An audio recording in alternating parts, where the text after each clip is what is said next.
எல்லாருக்கும் வணக்கம்.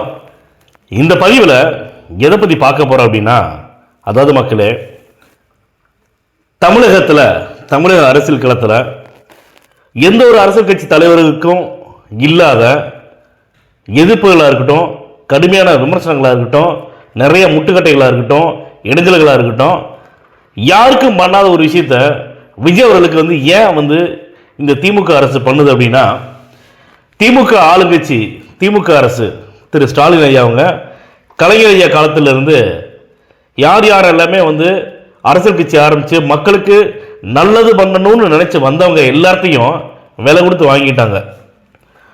இப்போ இந்த ஆட்சியில், அதாவது 2021 சட்டமன்ற தேர்தலுக்கு அப்புறமா திரு ஸ்டாலின் ஐயா அவங்க முதலமைச்சர் ஆனதுக்கு அப்புறம் பார்த்தீங்கன்னா, நான் இதை செய்வேன் அதை செய்வேன்னு சொல்லிட்டு தேர்தல் அறிக்கையில் கொடுத்த வாக்குறுதிகளை நிறைவேற்றவே இல்லைங்கிறது நான் சொல்லிதான் தெரியுங்கிற அவசியம் கிடையாது.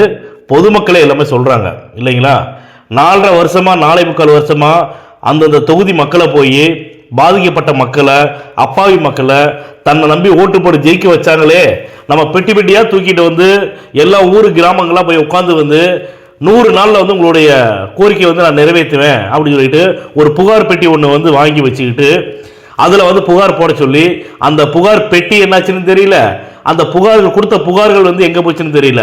அப்படி இருந்தும் மக்கள் நம்மளை நம்பி ஓட்டு போட்டாங்களே, அந்த மக்களை நம்ம ஏமாத்துறமே கொஞ்சம் கூட மனசாட்சி இல்லாமல் இந்த திமுக ஆளுங்கட்சி வர்றவங்க எல்லாத்தையுமே விலைக்கு வாங்கிட்டு இருக்குது. ஏன் காரணம்னா, விஜய் அவர்களை பார்த்து பயங்கரமாக பயந்துருக்காங்க.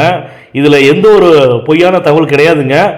உண்மையிலே நான் சொல்கிறேன், என் தனிப்பட்ட கருத்தாவே நீங்கள் வச்சுக்கலாம்.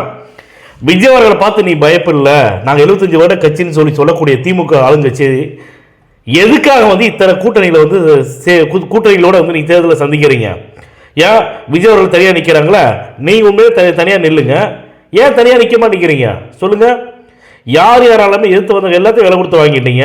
தேமுதிக விஜயகாந்த் ஐயா திமுகவை ஒழிச்சிடணும், அவங்கள இல்லாமல் பண்ணிட்டு நம்ம தான் முதலமைச்சர் ஆகணும்னு சொல்லி தான் வந்தாரே தவிர, பிரேமலதா அம்மா சொல்ற மாதிரி தேமுதிகவோட 21 வருஷ கனவு நிறைவேறிச்சான். எது? இந்த ஒரு எம்பி சீட்டுக்கு. மக்களே நல்லா பார்த்துங்க, இவங்களுடைய மக்கள் பேரை சொல்லியே நாங்கள் மக்களுக்கு நல்லது பண்ண சொல்லி மக்கள் பேரை சொல்லி அவங்க தான் சம்பாரிச்சுட்டு இருக்கிறாங்க.